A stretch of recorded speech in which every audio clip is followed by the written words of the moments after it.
I'd like to welcome you to the Planning Commission. The date is May 13th, 2013. Will everyone please rise for the Pledge of Allegiance. I pledge allegiance to the flag of the United States of America and to the republic for which it stands, one nation, under God, indivisible, with liberty and justice for all. Thank you very much. You may be seated. First item for tonight's is the actual approval of tonight's agenda. Does anyone have any comments or concerns? If not, I'll entertain a motion. Chair, move for approval. Second. Motion second. All in favor, say aye. Aye. Aye. Moving on would be the approval for the minutes for the April 22nd, 2013 meeting. Does anyone have any revisions or changes they'd like to make? Yes, ma'am. Go ahead. Mr. Chair, I have three small items on page 1. Under the Roman numeral 2, the word conducted in place of the word did. I just thought it sounded and sensed better than just saying did the swearing in, conducted the swearing in. And on page 3, under B, the third paragraph, the last sentence in that, next to the last sentence in that paragraph, I think aesthetically is spelled incorrectly. I think it begins with an A.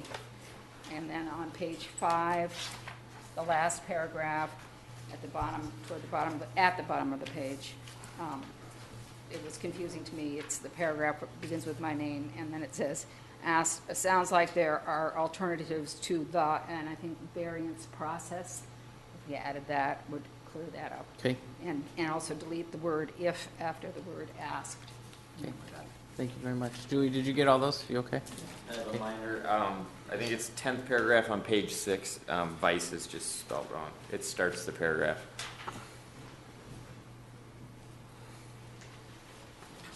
I have one correction as well. Yes, ma'am. The approval of the previous meeting on March 25th, I was not a member of the commission at that time. I abstained. I believe Ann abstained. I did too. Okay. And I think Kirk may have. I did too. Did you? Okay.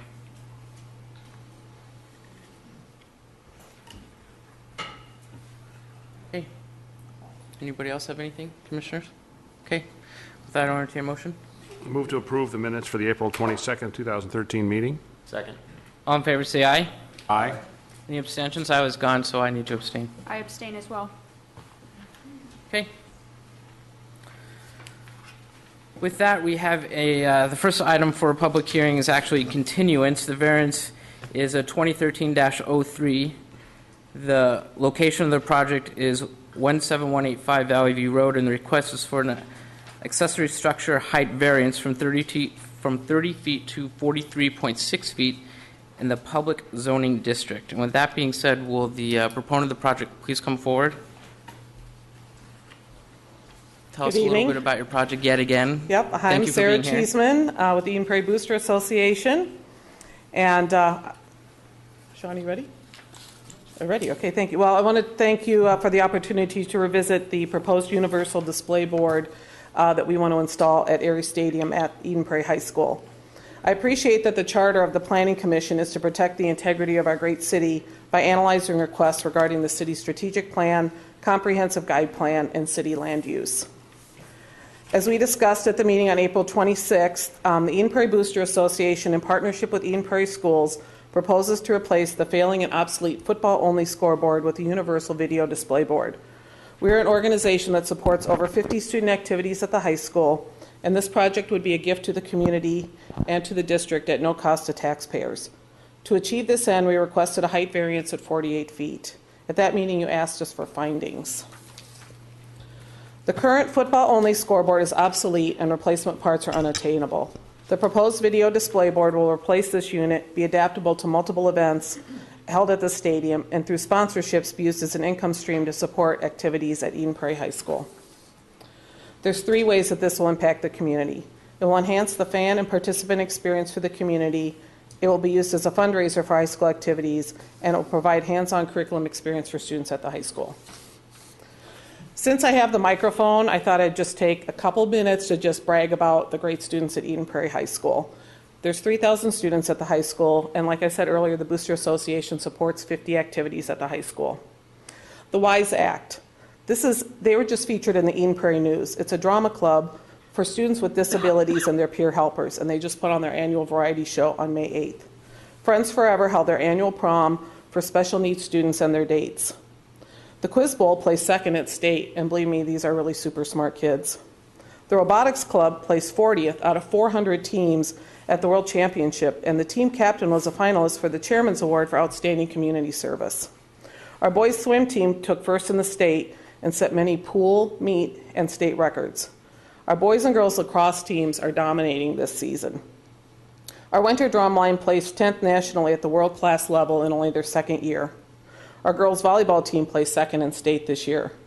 Our Eden Prairie Winter Guard was awarded a bronze medal for their third place finish at the North Star Circuit Championships, and they also received the highest unit GPA academic award.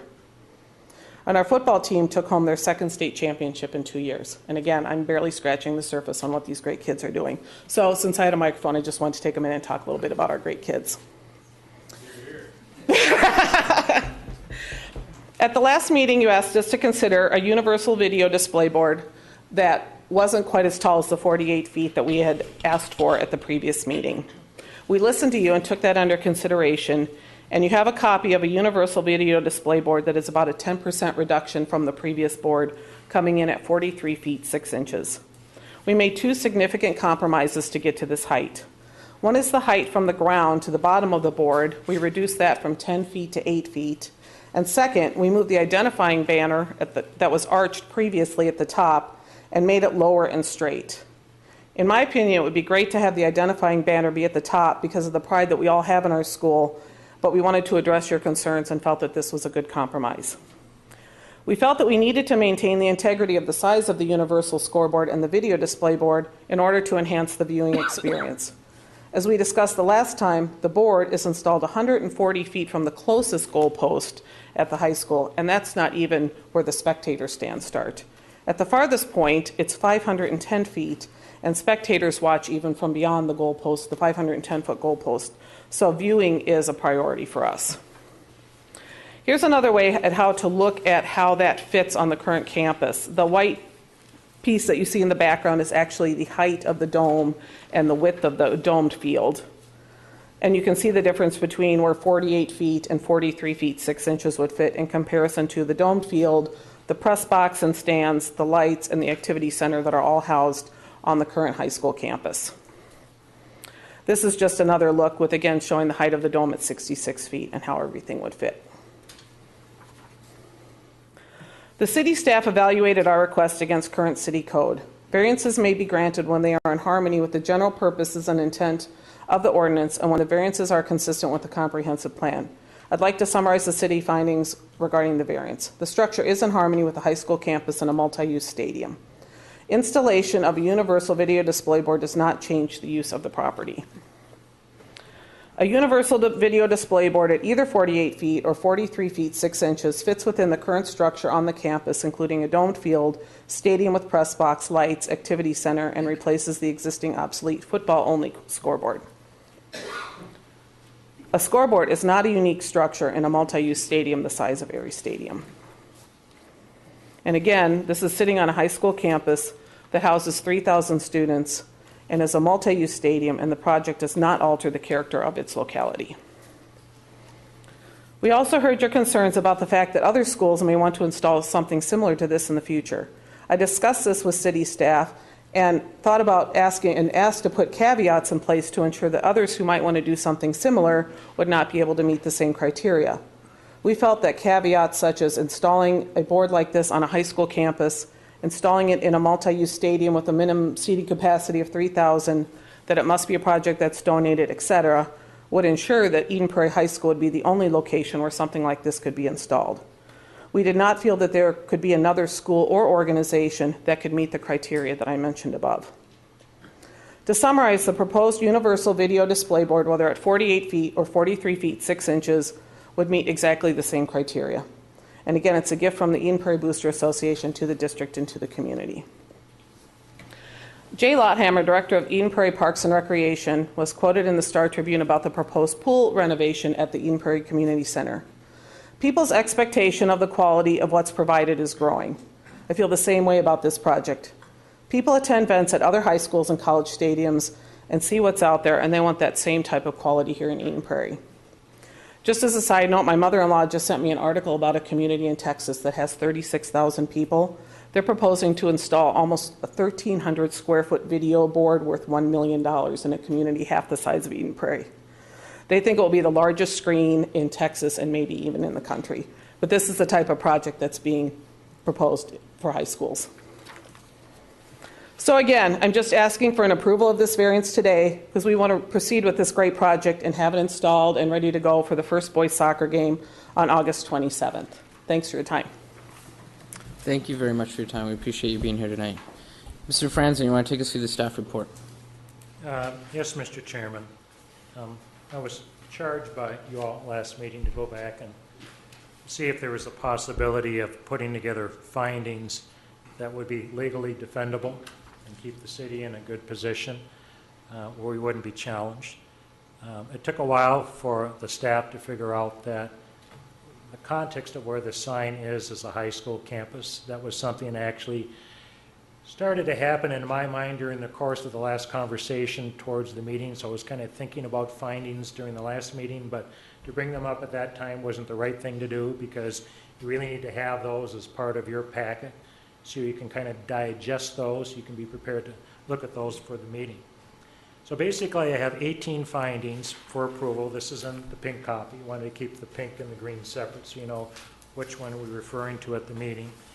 And I think that items that I have here in Exhibit A meet the test that we have for reasonable use, unique circumstances, and neighborhood character. And that's all I have, Mr. Chairman. Okay, thank you very much. Thanks for your findings here on the back. That is helpful.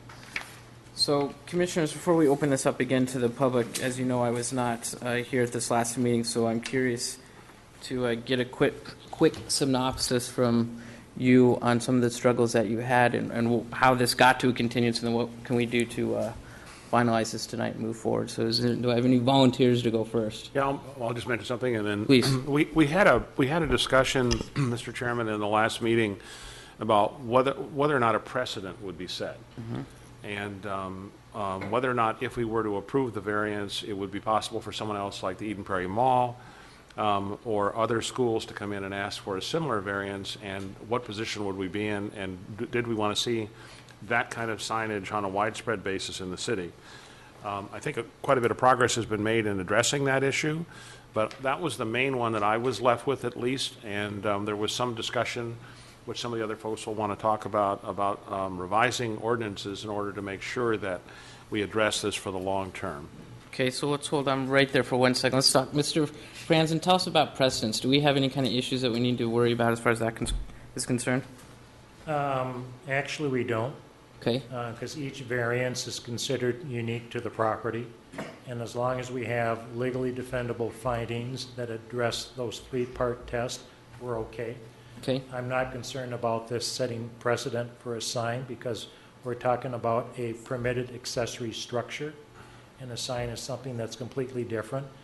If this was a sign by definition in the public district, then I would be more concerned about this than I am because it's an accessory structure. Right. Okay. Does that put your mind at ease a little bit? Yeah, I think that helped a lot, and it sounds like I talked to Mike earlier this evening that the position of calling this an accessory is very defensible. Okay. I know Mike's talked to a couple of legal folks, and so yeah, that satisfied my concern. Okay. Very good, Mr. Kirk.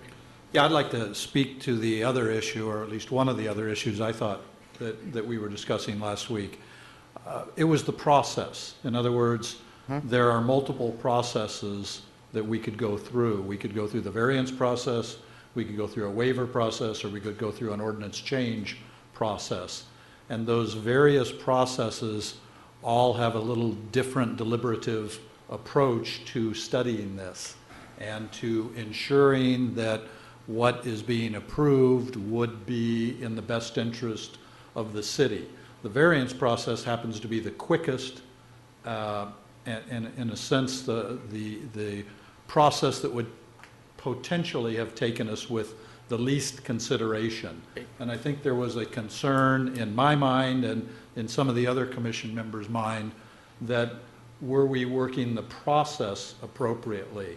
From my personal standpoint, I think that an improved scoreboard and a video scoreboard is in fact a good thing for the high school. The question is size, shape, height, amount of sponsorship, and things like that, and was there appropriate time for appropriate discussion of that in the process? So that was one of the other concerns that at least partially led to the continuance. So are you okay then with the idea of going to the variance piece of it and following that process? Do you feel comfortable with that now? Or do you still have some concerns with that? Personally, I think that as of Friday morning, before I had seen the modifications and the findings, I was still very concerned about the process. Okay. Having read Saturday morning, my Saturday morning reading of looking through the modifications that were made, the decrease in height, and then the findings, and as Commissioner Franks was talking about the precedent issues, I'm becoming more comfortable. I think in the ideal world, I would have liked to see a more deliberative process. I think that's what Wayzata did when the city of Plymouth did for the Wayzata High School board and all, but I'm coming around. Okay. We'll try to get you there. Mr. Chairman? Yes, sir. If I may, just while we're talking about the Plymouth process. Please.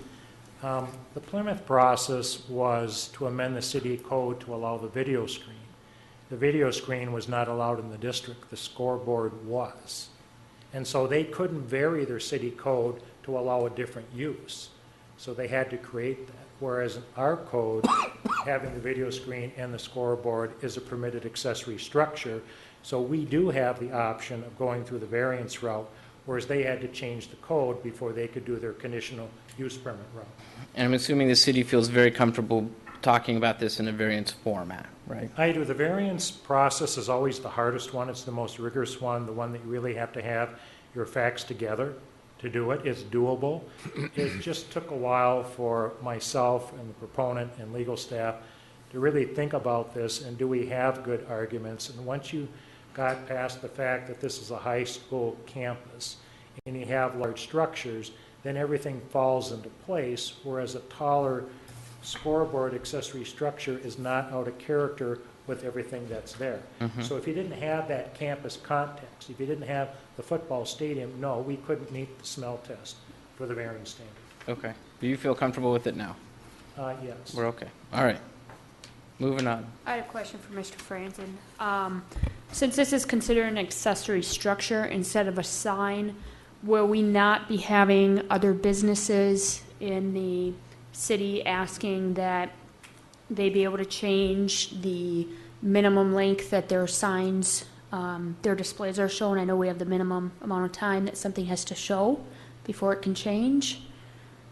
Would they be potentially coming to us and saying, hey, you know, they can flash touchdown and then change really fast potentially?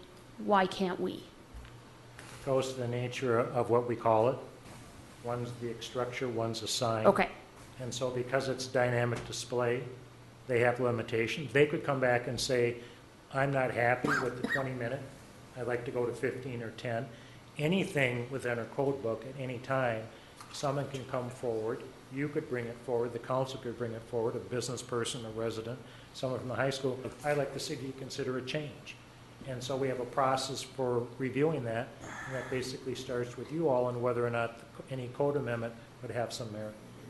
Well, Mr. Franson and commissioners, just case in point, on the agenda, on the docket coming up, we have a variance for a 40-foot sign where city code permits 20 feet. So if this were to have implications, and I understand it does not, but if it were, I mean, we have a variance on our docket to look at later on this summer that could have fit right in there.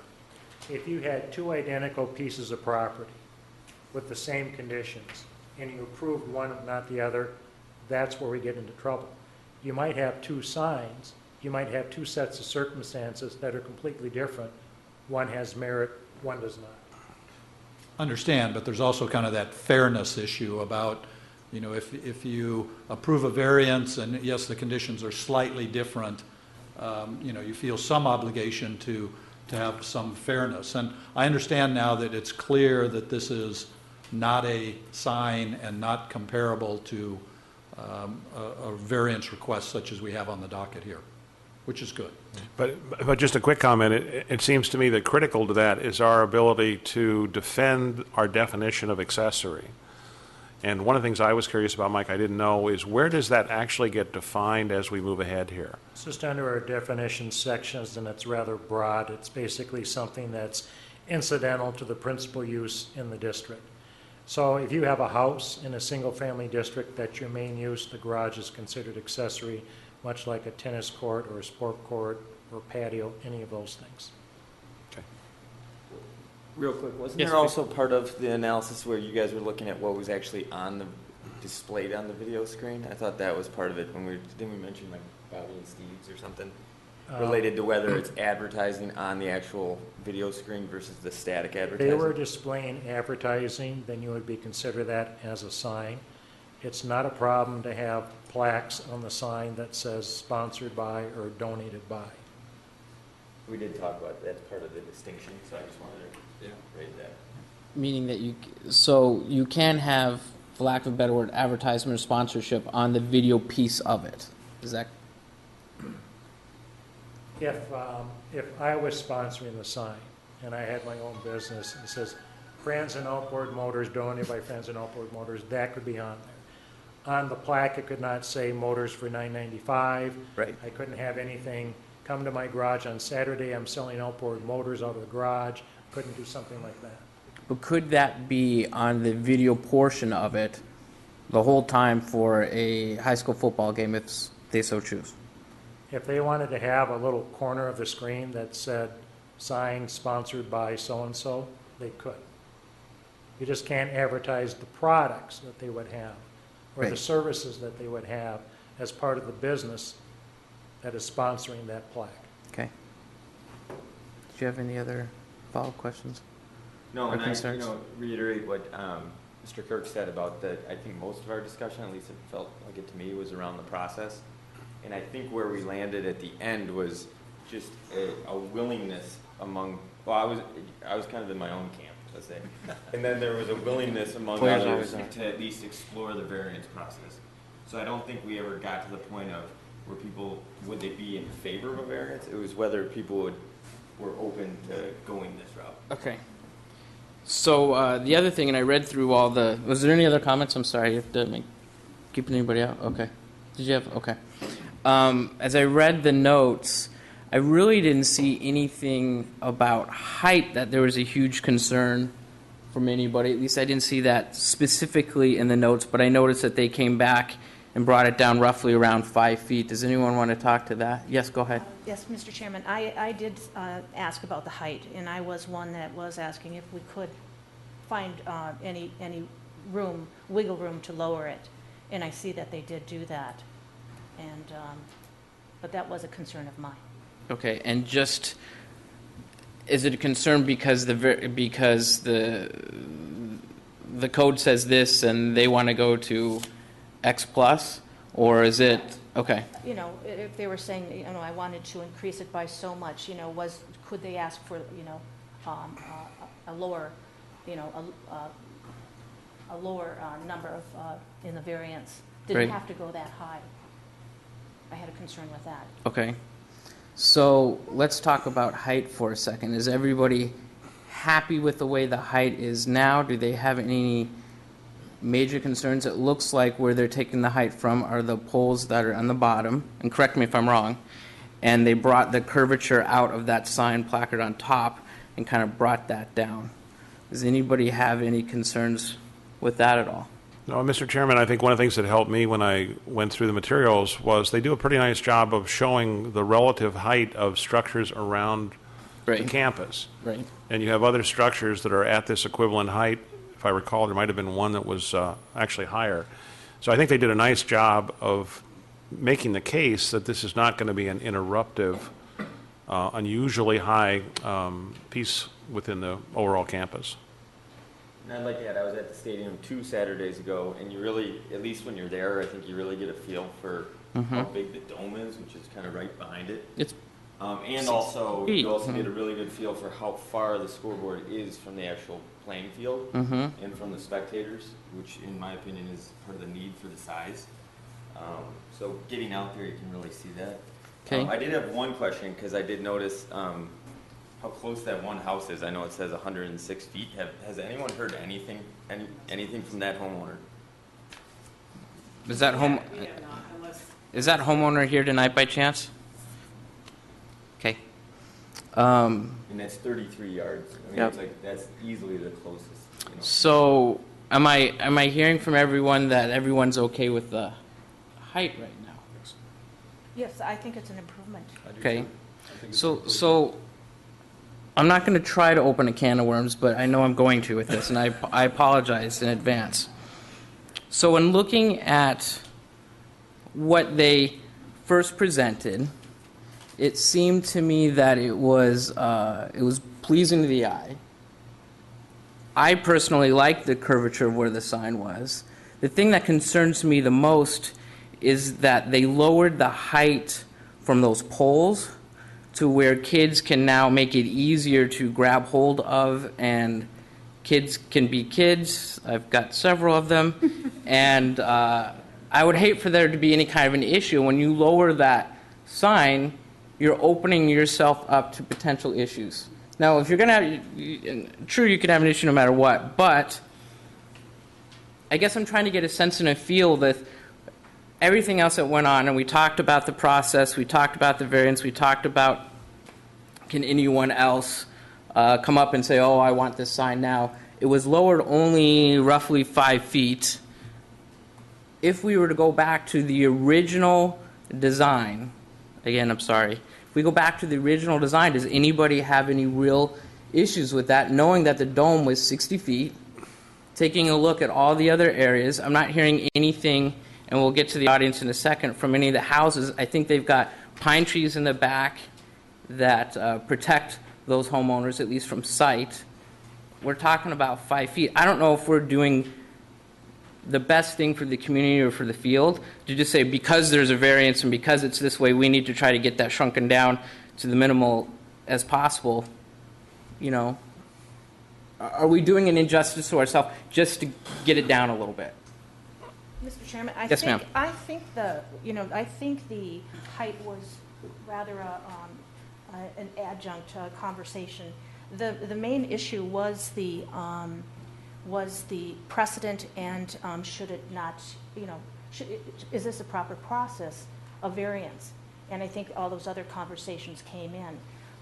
But now that the findings have found it as an accessory structure, I think that you can start from that point and then argue forward. Okay. It changes the argument.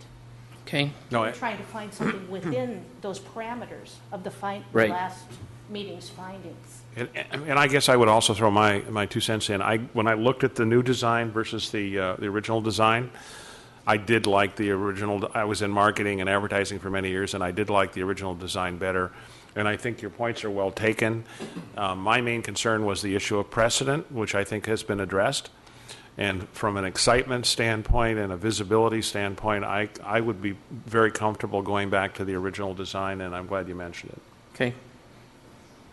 Anybody else? Yes, ma'am. I agree with Commissioner Egan on her perspective of what that conversation sounded like 2 weeks ago. And the fact that we have findings about an accessory structure, not a sign, does entertain some of the comments the chair has just made. However, it's just, I think, in keeping with the current way in which even the current scoreboard looks, and the scoreboard itself, which is the main feature, beyond, the really wonderful advantage and vision of what a video edition does for it. To me, the idea of having to have an overarching piece as part of the design kind of is superfluous. It doesn't seem to be the real emphasis of what's happening here. And so I don't have a really strong view.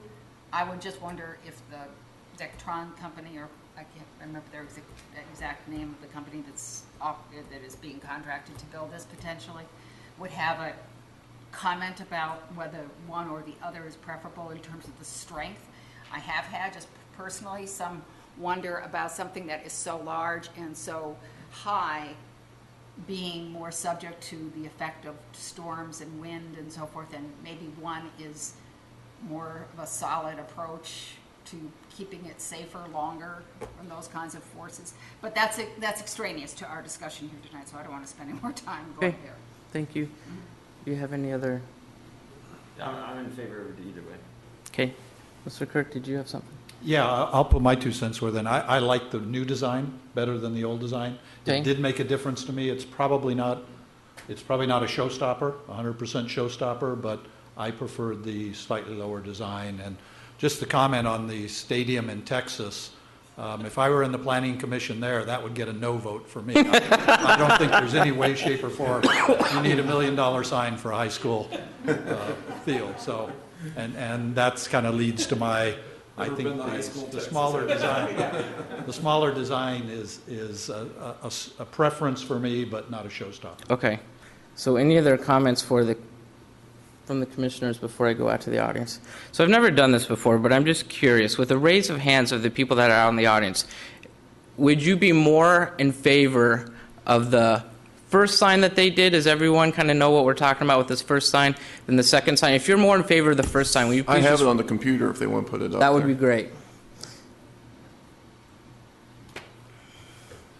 So that first sign that has the curvature, if you wouldn't mind showing a raise of hands, if you're more in favor of that one than what's being proposed tonight with the straight edge one, would you raise your hand if you're more in favor of the curved one? Okay. I'm trying to hurry this along. Can you guys see that? Thank you very much. Certainly no clear answer there. Yeah. Ms. Cressman, will you come forward for 1 second, please? Will you come forward, please? Me? Yes, please. So I'm assuming that if we went back to the original drawing, you would be okay with that? We would be delighted. Okay. Am I seeing any issues, Mr. Franz, before I get to you, am I seeing any issues from, or are you, okay, go ahead, Mr. Franzen, please. It's just in the form of an instruction, Yes, please.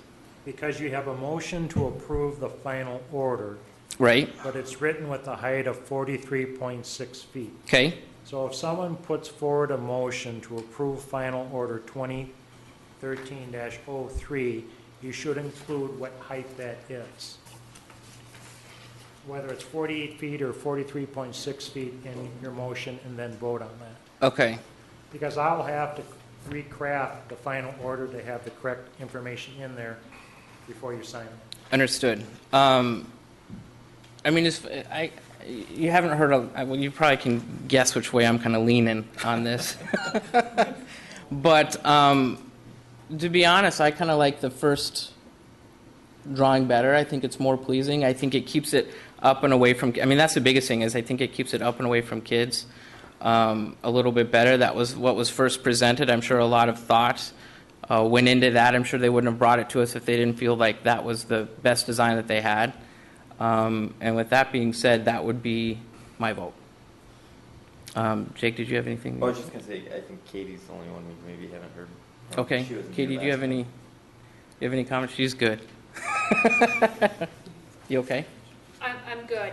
I think the big thing for me is having that precedence of signage, because I want to be fair to all of our businesses, all of our residents of Eden Prairie, and being an accessory structure, that changes it a lot for me. And I think as a group moving forward, we just have to continue to use the 3-part plan, think about land use law, and we'll be good to go. But I Okay. think this is a great project for our high school. Seeing that this is a public hearing, is there anyone out in the audience? You've heard the conversation, so is there anyone out in the audience that has any final comments which they'd like to add before we move forward? Yes, sir.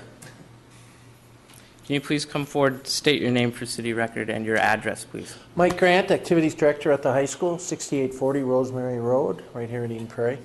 I support the first 48-foot suggestion strongly, and I think as the Activities Director, who is also responsible for the safety and the vandalism that can occur on a field, I had some concerns when we started to drop that down to 8 feet. As a matter of fact, comment card, and the principal and myself had that conversation today as Sarah Cheeseman was in our office just talking about it, and I said, boy, 8 foot is, if somebody really wants to do damage, I mean, if they really wanted to do it, it isn't going to matter if it's 20 feet or 16 feet. But we get lots of kids roaming through, junior high kids or whatever, just roaming through our area, not doing anything wrong most of the time. But if they look up there and say, boy, it's pretty easy to boost you up there, let's see what we can do, I would have that concern for it. So I really strongly support having that a little bit higher. And the other thing is, I think so many of these parents, and I think you spoke to it, is they spend a lot of time on this, our boosters, talking about design, and came with that first one. And I'm just having a hard time of understanding if we're going to have the variance at 43, what is that difference at 48? And I know you could say, well, then why not 55, and then why not 65, and then why not 85? But given the context of the other buildings there, and I think they've done a good job of kind of showing that, the context, I don't think it's going to be something that's gaudy, that's going to be something that you'd say, boy, that's out of place. And if we had something that was out of place, I'd have problems with it as well. And as I wear 2 hats as activities director and then as a football coach. But if you would come to see our football, we have the plainest uniforms, the plainest everything. I mean, we're not flashy in any way. And this really isn't about, it's really not about football. This is about the opportunity to really advertise everything that our school does and to be able to showcase. And that's maybe the best word, is to showcase not only our students, but also all of our programs. This isn't going to be about football. This is going to be about all the other programs in the school. And when on a Friday night or a Thursday night soccer or a Monday night lacrosse, we can bring out all of what our school does and be able to showcase that. And so I would really support the 48 feet. Great. Thank you for your comments. Yep.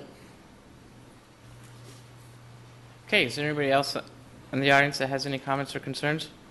If not, does everyone feel comfortable on this end? If so, I will entertain a motion. Mr. Chair, I move to close the public hearing. Motion second. All in favor, say aye. Aye. Aye. Mr. Chairman, move to adopt final order 2013-03 with the change of a final height of 48 feet compared to 43 feet 6 inches as originally stated. Second? Motion second. Mr. Franzen, are you okay with that before we move forward? Yes, I am. Okay. The motion second. All in favor, say aye.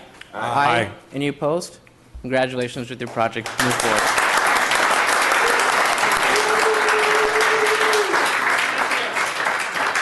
Thank you for coming out tonight. We appreciate your comments and concerns. August 27th, I'd like to invite all of you to our ribbon cutting. Perfect. Great. Thank you very much. Let's take a quick recess of 5 minutes to clear the house, and then we'll start back up again.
Yeah, no. We'll start again. Thank you very much for the short break, and we will move on to the planner's report. Mr. Franzen, looks like you have two discussions which that need to take place tonight. Do you want to just kind of work through them systematically, and we'll go I'm from only there? responsible for item A. We have others here for item B. Okay, But I'm still going to stick around in case there's some planning questions. very good. Okay, it's a mouthful under what item A is, but basically what this is, the area in blue represents the current area where we can, I'll do it this way. You want to stick one under the camera there? So our, so our audience at home can see? Yeah. We have millions of people just wondering, what does this blue area look like? Probably going to help me out here. Okay.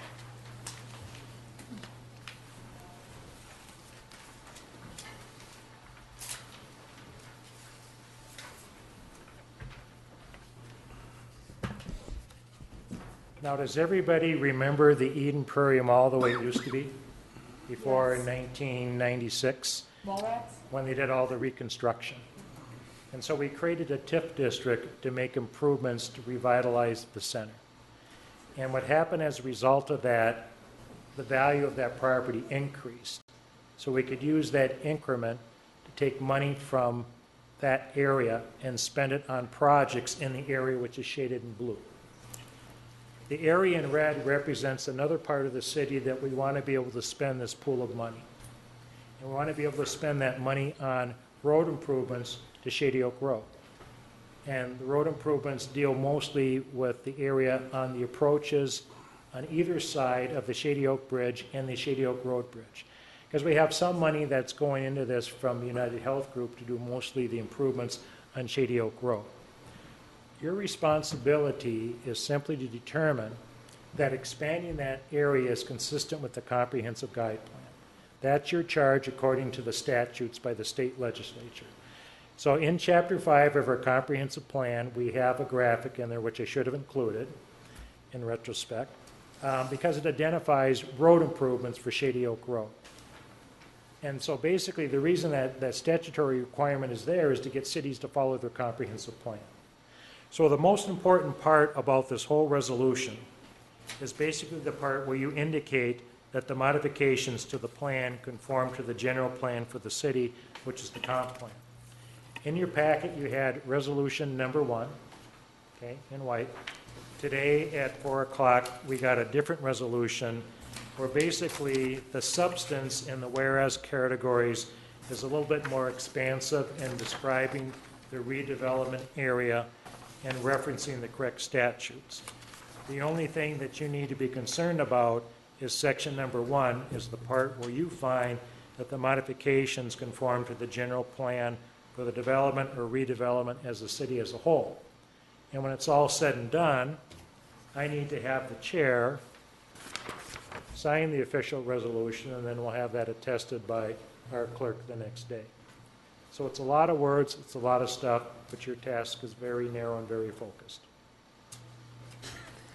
The lawyer has something to say. No, I'm actually just highly confused at this point. So maybe a couple questions to Please. help clarify that. So Take your time. So there was, in this blue area in 1996. Right. It, That was the area that the city determined, city council and the staff determined, this is where we would want to spend the money. On basically road improvements, utility tell me improvements. about the money, though. What? Tell me about the money. That I don't know the answer. I wanted to get the answer today was how much money did we collect? And how much money have we spent and how much money is there left? Because I kind of figured someone might ask that question and I never got the answer by the end of the day. So the idea is, if I understand it correctly, is the blue represented a pool of money that we were going to spend in this certain area, and now we've decided to expand that blue area out into the red area. So that pool of money will now also be distributed into that red area as well. But did property owners within the blue area have an expectation that the money was going to be spent within the blue area? Not in the blue area, it could be spent in the blue or the red area, either or. Before now. I thought before now? the red area wasn't included. He's basically asking, That area was not included. Yeah, So we're adding that. so 5 years ago, say, was it an expectation of a landowner in the blue area that all this money, say it's $1 million, would be used to kind of improve the streets, lamps, you know, all that in the blue area? Anything within that area, that's the spending area. So now so I understand your point. So now you're expanding into the red area, but the people that lived in the blue area thought their pot of money was just for that area, and now it's in the red area as well. And Well, the money goes for implementation of projects that are identified in our comprehensive plan. So if we did some road improvements in that colored area, we've done that at this point. so I'm assuming this is taxpayers' money. Is that accurate, or is Rather this than the funding? money Is this grants? basically is diverted from the general fund to spend within this area for the duration of whatever, how long that district runs. Once that district expires, the money's gone, then we're back to the money going into the general tax. And what precludes, I'm sorry, Commissioners, what precludes the area where you're looking at the map and you've got the blue and the red and you've got that white in the middle? Why not that area right there? The city doesn't have any improvements for roads and intersections in that area. Okay. So we have to have something identified as a capital improvement in our comprehensive plan. So if we didn't identify anything in that area, we couldn't spend money in that area. Got it. Let me ask a question. Who suggested, I mean, who has the authority finally? Is this the city council has the authority to? Council makes the final decision. So for our advisory is, we think this is consistent with the comprehensive plan, the development, redevelopment of the city, in the opinion of the Planning Commission, and then the elected body, the city council, will have the final decision. I guess I'm arguing a little bit against, not against, but around what you're saying, Jake, is that the city council, who's the elected people, will then say, yeah, we ought to spend money in this red area from the blue area, and we think that's the right thing to do for the city. And all we're saying is, you're at least doing something that we believe is consistent with the comprehensive plan. where it gets interesting, though, kind of building on the question that you asked, is would one be deprioritizing any of those projects that might originally have been funded in the blue area because the pool of money is partially being diverted into the red area? So that gets into this issue of, is the pool of money growing? When you first talked about this, you said that something to the effect that because the valuations here have increased in the blue area because of the changes made to the mall and so on, that would imply, and I don't know tax law very well, but that would imply that we're getting some of this money from increased property tax, maybe increased sales tax, and so on. So understanding the pool of money and whether or not it's sufficient to cover both, I think, is part of the discussion. We have collected all of the money we can collect from the original tax increment district for the mall. So it was a So there's no more new money coming into this. Okay. It's what of the money that we have left that we haven't already spent on a project that was identified in our comp plan. So we have a choice. City council still has a choice to spend the money on whatever project they deem is appropriate to be spending the money on. All we're doing here tonight is simply saying that we have road improvements in our comp plan that are within the new area. And if we choose to spend the money on those road projects in that area, that is consistent with the comp plan. If we had no road improvements identified in the area, no utility improvements, no capital improvements, we would not be expanding the area. I think we're getting hung up about how the money's being spent, and that's really not our job. charge. Our charge is only to say That's the city that council's charge. expanding the map allows us to spend money on road improvements that are That area. identified in the comp. And the criteria, More hung up on expectations of people within the district before. I hear you, Jake, and I think those people should be talking to the city council. Yeah, And- I mean, that's a fair point. And we're just saying, is this consistent with the comp plan? And if you don't like it, yeah, talk to the city council and vote them out. But I would say, I don't want to overthink this process. and I think we're kind of getting close a little bit, but I think it's right along with the comp plan that we've come up with and we've decided. And To me, it's very similar to the discussion we had last week, actually, because it seems to me that we're going this. It's a process issue, right? right, you're changing the rules halfway in the middle. This versus what you could do, from what maybe I'm wrong, but from what I heard, is you could the money's sitting in there for the blue area. You could not spend it on the blue area, return it to the general fund, and do a new TIF area for the red area. And designate that, but it maybe just gets you to the exact same point, I think and it this would. is just quicker. I don't know. Yes, sir. Please. Can I offer maybe a point of clarification here? As I recall, in the blue area, the interchange improvements, or at least the intersection improvements at Flying Cloud and Shady Oak Road, were always included in that TIF district. The part that made, or that kind of maybe created this, was that the money we're trying to potentially spend up in this area, we'd have to split the cost based on the fact that only a portion of that intersection is within that blue area.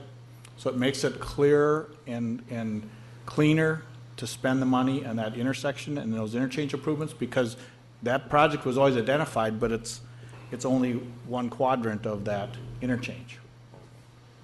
So that from the very beginning, there was always improvements planned, and maybe in the initial drafting of that area, there should have been probably a larger part of that interchange included.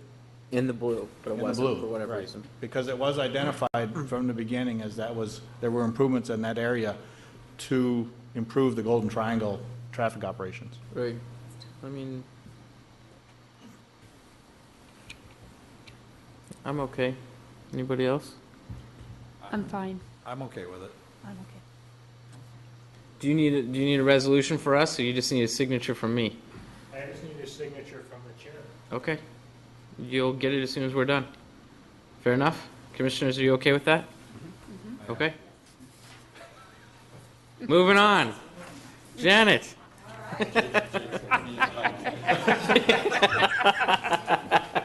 You want me to be gone another week? Is Get that up what you want? and, get up and do the TIF 101. Oh, there you go. But a few for past planning commissions, it has been a while. It is your purview to comprehensive plan, but Drew is also correct that it's to Shady Oak, we're always anticipated from these, just a matter of intersection exactly. So, moving on. I'm Janet Jeremiah, and Director, and with me this evening is Ed Moxus. She's our community development intern, and she's going to help me out with the presentation. She's doing a lot of work on this project. And of course, we're here tonight to talk about, it seems like the mic's going in and out. Are you picking that up? Just Try this one, or working okay? Going in and out still. Going in and out. I'll move over here. he's coming. Oh, he's gonna slap. Working. He's gonna slap a mic on you. Look, check. Yeah, I think that's Mics are like going on and off by themselves. I don't know why. usually I don't really need one, but for the You can either just click viewing it on audience, yourself. I think it's kind of. Great viewing audience. Stations all over Probably the country. inside. All right, how's that? Picking me up on this one? All right, very good. So we're talking tonight about the Green Mid-Market Neighborhood Development. And this is a project, an initiative that was originally conceived and discussed with the council as part of our strategic plan for housing and economic development. And we talked to the council about that several times in 2012 and refined the plans, and includes many projects, not just this one. It includes all of the LRT initiatives and many different projects and initiatives that are underway or conceived for the future. So this is just one aspect of that strategic plan. And if you're interested in the overall strategic plan, I encourage you to look at it on our website. It gives kind of updates on projects that we had in our previous version, as well as things through the year 2018. And the picture that you see up from this page of the strategic plan. The house that you see there is actually on the City Hill Fellowship Church property, and it's the first greenhouse that we implemented in Eden Prairie with the help of our technical college construction students. So we've done one single family home so far, and the idea here is to do more of an entire neighborhood with the green sustainable elements and mid-market pricing, which I'll talk about a little bit more. So the council looked at different strategies for getting control of this property and trying to leverage the type of development that we would like to see on this property, as well as how we would potentially fund any gaps in the development. And since the strategic plan was adopted in October, staff has gone out and we've toured the site, we've researched green standards. That's where Farvey's been particularly instrumental. Met with City of Minneapolis because they're doing a similar project in their Green Homes North program. Looked at the mid-market pricing and financing options. We met with MnDOT because they currently own the property. I'll talk about that a little bit. Got their appraisal and property documents. We've been to the City Council twice on the more specifics of this initiative in March and April. We've submitted 2 grant pre-applications. We held a neighborhood meeting, issued a request for proposals from developers, and held a pre-proposal meeting for potential developers. And so they're out there now working on their plans. So this is an 8.4 acre parcel. It's actually the southwest corner of Scenic Heights and Eden Prairie Road. I think your documents might say southeast corner, but it's actually the southwest corner. Victory Church is over on the southeast corner. And the property, as I said, is currently owned by MnDOT. It's a remnant from the 212 highway construction. I think they did some staging and such in this area. So they had it appraised at $950,000, and if there is an interest in a public purpose for the property, they'll offer it to the city first at the appraised price. If there's no interest or public purpose, they'll put it on the open market, and that'll be the lowest price that they can accept, and the bids will go up from there. So one reason for the city to get involved is to try to suppress the price of the property and keep the price of the construction, the homes down as a result of the lower property value. And MnDOT is expected to sell the property to the city in June or July of this year, and the prospective developers will have to make a purchase offer then to the city to buy it from us. But first we'll get a look at their plans and choose a developer who we feel can best meet the goals of this property. We're also applying for grants to try to help with especially the green sustainable features and keeping the pricing to affordable to people who are in the median income range. So the major goals of the project are to increase the sustainability and energy efficiency of the homes in this area, and to keep the housing affordable to people in the median income range. There's also the possibility of doing a small neighborhood commercial component or attached housing on the busier corner at Scenic Heights and County Road 4. That's not something that must be included, but that's something that the city said we would be willing to take a look at. Obviously, that could drive the value of the property quite a bit and potentially help pay for some of the single-family elements. As we're looking for a developer for this project, we've established minimum and preferred criteria as part of that request for proposals. So at a minimum, we want to know that they have knowledge and expertise in green building construction, that they've done residential development, if they're proposing any neighborhood commercial component, that they've done that type of development, and that they've already shown that they can successfully finance and market projects of this size. Preferred would be that they've actually implemented green projects. There aren't a lot of them so far, but that would be preferred. And any other innovative types of developments that they've done, especially if they've already been able to meet that mid-market housing price line. We'd like to see that they've been able to obtain grants and gap financing in the past. and that they're able to work with not only city staff, but even more importantly, the neighborhood to incorporate their ideas, to address their concerns and mitigation. And we'd like that done, well in advance of the traditional process coming before you, which is why we actually held the neighborhood meeting even before we released the request for proposals. I'm going to turn it over to Farve now to talk a little bit about the green development criteria. Pin this on.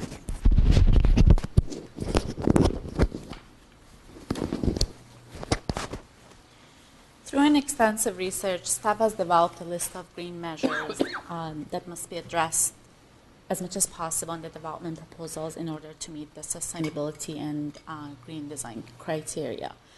This list is a simplification of LEED neighborhood design rating system that will be used to assess the strengths and weaknesses of the development proposals. As you can see in the list, this list is organized into 3 categories: smart location and linkage, neighborhood pattern and design, and green infrastructure and buildings. As you can see on this slide, each category has different standards and criteria. The next few slides, I will go over some examples for each category and familiarize you with the definitions and what LEED suggests for those criteria. Linkage and design criteria. The linkage and design category encourages neighborhoods to include bicycle networks and promote improved public health. It also encourages providing walkable streets that ensure the streets are comfortable, safe, and inviting. Streets that are designed for walkability include tree-lined streets, landscaped common areas, continuous sidewalks, low-speed traffic, bike lanes, and minimal driveway interruptions and sidewalks. This category also puts an emphasis on creating neighborhoods that are compact, connected, and complete. Neighborhoods that use land efficiently, have high levels of connectivity, both within the neighborhood and to the surrounding areas, and also include variety of uses. The next category is building green infrastructure and building criteria. The green infrastructure and building criteria promotes neighborhood-wide energy efficiency, such as use of solar energy, retention and treatment of stormwater on site, and green building construction techniques. We've also looked at some examples for this project that have done similar type of green innovations. The first example is an example, and it's called Sweetwater. It's in Haley, Idaho. And this project is a development that's mostly multifamily units. Some of their green elements include treatment and infiltration of stormwater runoff on site. The exterior light fixtures were designed to reduce light pollution, and they also reduce surface parking by placing garages below the units. The next example is a local example, and it's called Hawthorne Eco-Village, and it's actually in North Minneapolis. This development includes single-family and multifamily units, and also some of their green features include community green space, herb gardens, and roof and solar exposures.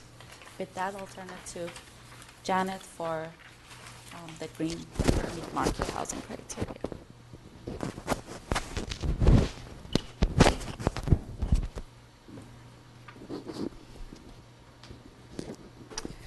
All right. The criteria are based around the area median income, which is for the median income for the entire metro area, not just Eden Prairie. And that median household income is at about $82,000.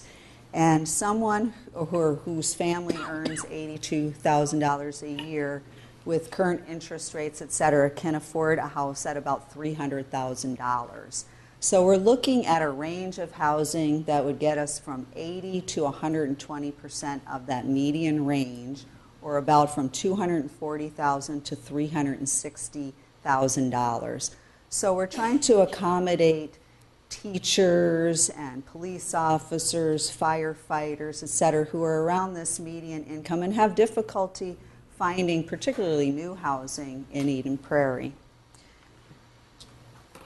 We have recommended after the neighborhood meeting that within this range that the higher valued homes would be more well received adjacent to the existing neighborhood, which has, especially around the perimeter, most of the homes are in the $300,000 to $400,000 range.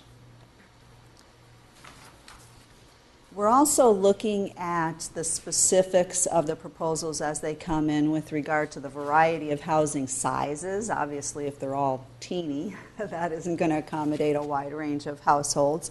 We're looking at the architectural styles and what kind of demographic they're marketing to.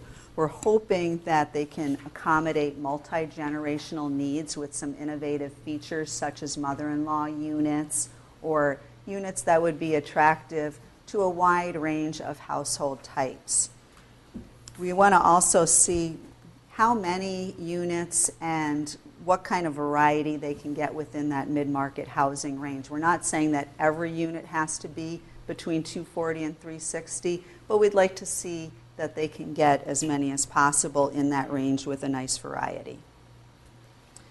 We're also looking, as I said, at the potential inclusion of a small neighborhood commercial piece or attached housing at the corner.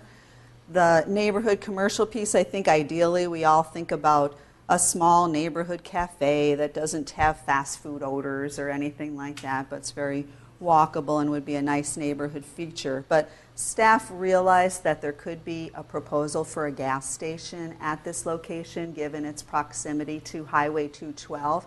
So we wanted to bring that idea to the neighborhood and see what they thought about it before every developer comes in with a gas station proposal. And we did look at some gas stations, for example, the one up on the top right of your screen here in Shorewood that is adjacent to single family and uses more of a sensitive design with a residential character roof over the canopy, etc. Still, even with this type of design, there was substantial concern from the neighborhood with regard to any kind of gas station or any kind of commercial that would have potentially 24-hour impacts, noise, lighting, odors, and Farve will talk more about the comments in a little bit. So that information has been given to the developers that gas was not well received by the neighborhood. We're also asking the developers to address potential street connectivity to the adjacent neighborhood, although they can get access on Scenic Heights Road. It looks like a full access could be developed to the neighborhood from Scenic Heights Road. Our Public Works would prefer to see 2 full accesses into this neighborhood, and there is a road that's kind of stubs at a dead end at this property called Thatcher Road, so that would be the most likely candidate. We'd also like to see other innovative features in this neighborhood, such as community gardens, shared flex space, for example, for the residents, and of course the green features such as rain gardens. Another important factor for the developers to consider in their proposals is their neighborhood involvement process. As I said, we want this to be above and beyond the traditional community involvement process where you usually see them at public hearings. Excuse me, I have seasonal allergies. It's the worst time for my voice.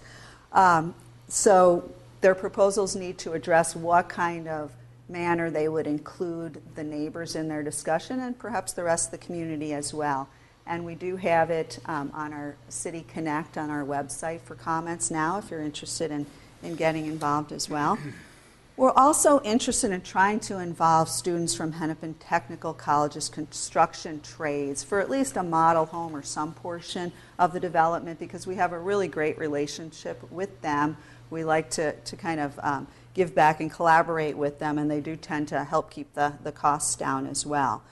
We consider their offer to us with regard to how much they're willing to pay the city for the property. Obviously, the more the better. Other financing sources and uses and whether there any gap financing or city subsidy that they'd be requesting. And we do have some resources, but we obviously want to use them sparingly. And the proposed schedule, which is very important to the neighborhood, trying to be as aggressive as possible with the construction so that it's the shortest time frame possible and the least impacts from a construction perspective. So to kind of summarize the evaluation criteria for the developer, they have to meet the minimums, and then we kind of look at the degree to which they meet the preferred criteria, and including other innovative features and amenities and the working relationships, et cetera, and of course the finances.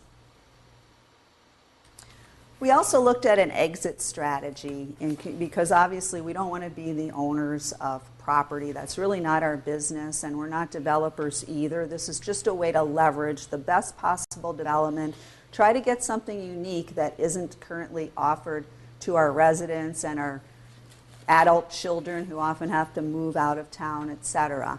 So we did look, though, if this really doesn't work out, what would we do? So at this point, we have not purchased the property yet. We put the RFP out first, and the proposals will come back first, so we can have a first look at what type of proposals come in before we actually purchase the property from MnDOT. And if we're really, not happy with any of the proposals, we can choose not to purchase it and just let it go on the open market, and we'll probably get a development similar to the other subdivisions that you've seen the last couple of years. If we do choose a developer and go ahead and purchase the property from MnDOT and the development doesn't go well or doesn't get to final approval, we can still choose to either issue a new RFP, we could resell the property in a competitive bid process, or we could hold on to the property and try to get more dollars to the table. And I think I mentioned we're out on 2 grants already. So the timeline, we released the RFP on April 24th. We had the pre-proposal meeting already. The proposals are due back May 30th. We'll take a couple of weeks looking at them in-house and interviewing the developers, and then we plan to bring a recommendation to a city council workshop, review it with them, review the proposals with them and our staff recommendations. And around that time, we would also be purchasing the property from MnDOT, so the council will have a look at those proposals first, as I said. And then we expect to go for more formal consideration to the council in July. And the public review, of course, will continue. And as the proposals start to firm up and we've selected a developer and they start, at this point it'll be concept level plans that they will be providing, but obviously they'll need to submit a full packet for the formal review subsequently. So you will see this in the future, and we want to make sure you knew what was coming. So this is a map of the neighborhood meeting area that we noticed. And I'll just kind of show again. Here's Highway 4, 212, Scenic Heights Road. And here's the property. Here's Thatcher Road that dead ends to the west. Candlewood Parkway is kind of through the middle of the notice area. Cottonwood Lane. Cemetery is down here. Cedar Ridge Elementary is over here. And this is Braxton, which does go through all the way to Pioneer Trail and further, and you'll hear some comments about the traffic on that. And with that, I'm going to turn it back to Farve to talk about the comments that we've received so far from the neighborhood as well as email.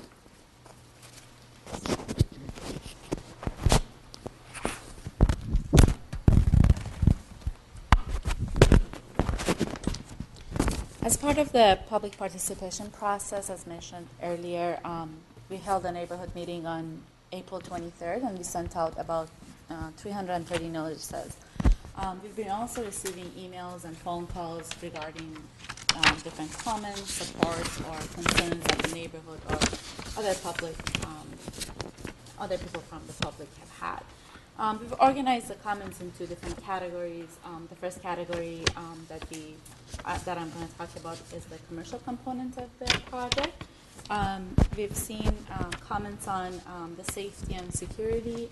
There is some concern with that, and that's associated with the inclusion of the commercial elements of the project if the developers come forward with a commercial component, and especially a gas station. There was no support for a gas station, and people were concerned about the odor and the time that the business will close and all that.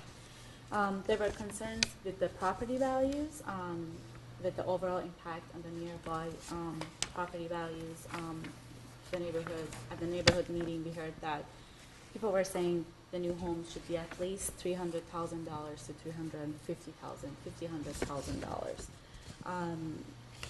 And then there was no concern with the density, concern that the neighborhood should include low density, single family, detached homes specifically.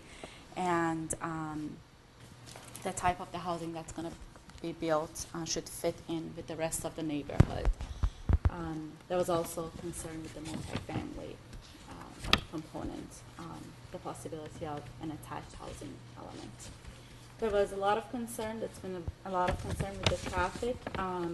We've heard that access to the new development should directly be from the Scenic Heights Road. We've heard concern with the existing traffic on Thatcher Road, Braxton, Endicott Trail, Hanover Lane, and Candlewood Parkway.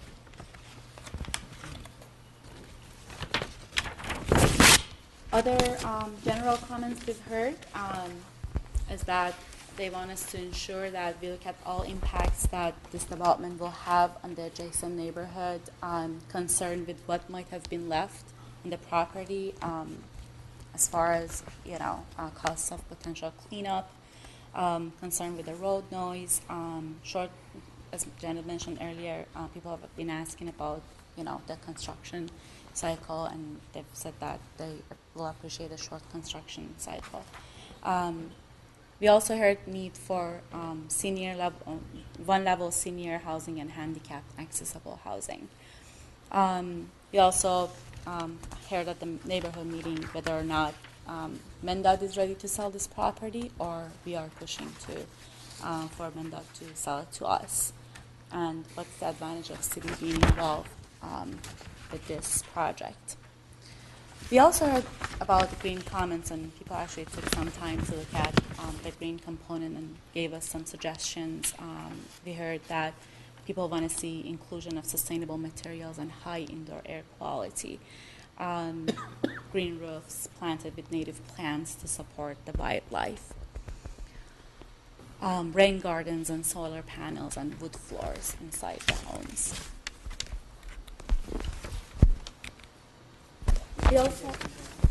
We also heard some positive comments on the purchase interest and the green development support.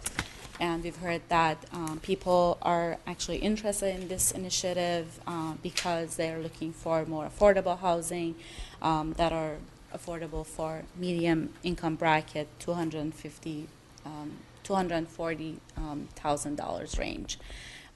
Interest in new, low maintenance, and energy efficient homes. The young population is interested in living in Eden Prairie and having affordable green housing options and being close to their families. Support for the commercial component. We actually heard some support for that. Not necessarily the gas station, but just having a mixed-use development has been supported. And we actually heard that if this development goes through, it will be a model worthy of one of the best places to live in the country. And with that, if you have any questions or comments, feel free to answer. Yes, please, go right ahead. Right outside the notice area, so I'm a neighbor. I think it's actually an awesome project, though. But the green features for each home, will there be like a homeowner association that will require, for example, like rain gardens and things like that, or is that just you hope you get people that are into that stuff?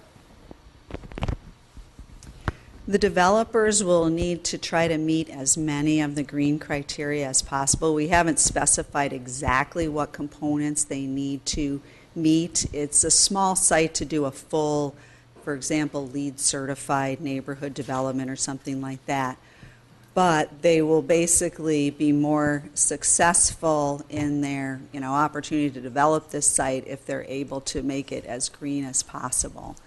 And, I think the long-term energy efficiency is one component that we're very interested in, because that will actually help sustain the affordability of the units as well. We all know that energy costs are getting quite high, and that in and of itself can be detrimental to our household income. So that's definitely a component. But all the things that Farve went through with regard to the green neighborhood, as well as the green buildings and even the construction process, we're hoping that all of that is very green.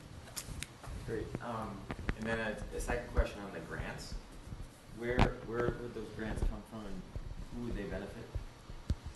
Well, we're looking at every possible grant opportunity to help basically write down the cost of this development. The reason that we're not seeing construction come in the private market that's green is because it's a very high upfront cost to do all the energy efficient components and to construct a neighborhood in this manner. Although in the long run, it's a very efficient and economical approach.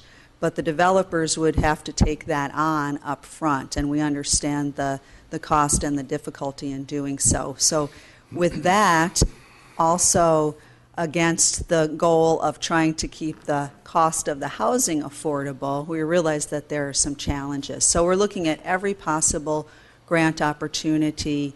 We think that the green component is something that there's a lot of interest in right now, and that there are grants available. So we're looking at grants that are oriented in that manner. We're looking at grants that are oriented towards innovation in residential and neighborhood design.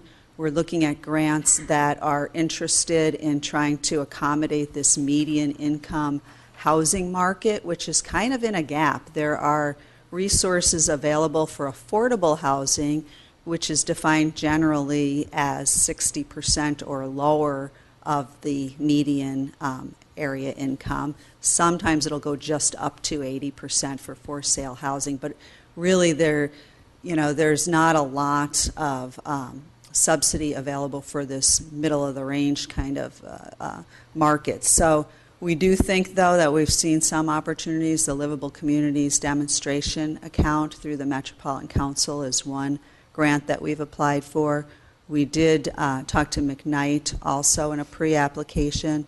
They were very supportive of the project, but said their dollars would be only devoted to more low-income housing. This is too high-end for them, but they offered their support in future grant applications. We're going to leave no stone unturned.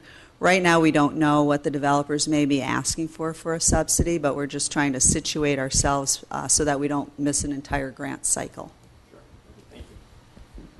I'm guessing this would be presented to us as a PUD compared to, I mean, we'd probably be getting, 80 variances to do this right otherwise? Right. I do anticipate that it would be a PUD. One thing we looked at as an option when we talked to the council through the strategic planning process was to try to pre-zone it. Mm-hmm.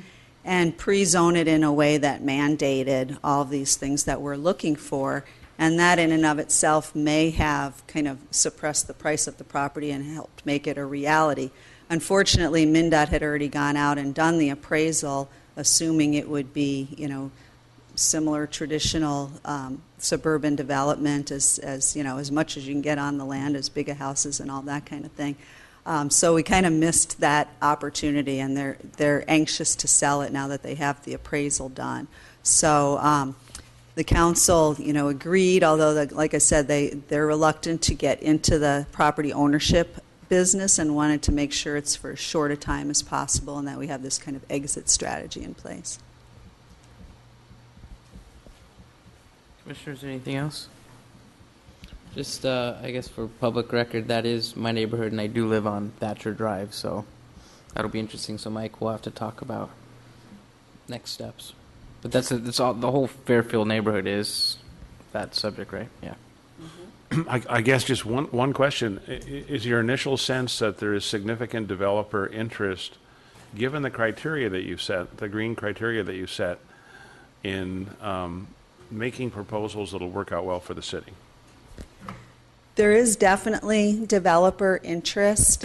There have been some concerns with the short time frame that we've provided for submitting the proposals, and there's some scrambling out there, but it does look like we'll get at least 2 proposals and possibly more in, from what I'm hearing so far.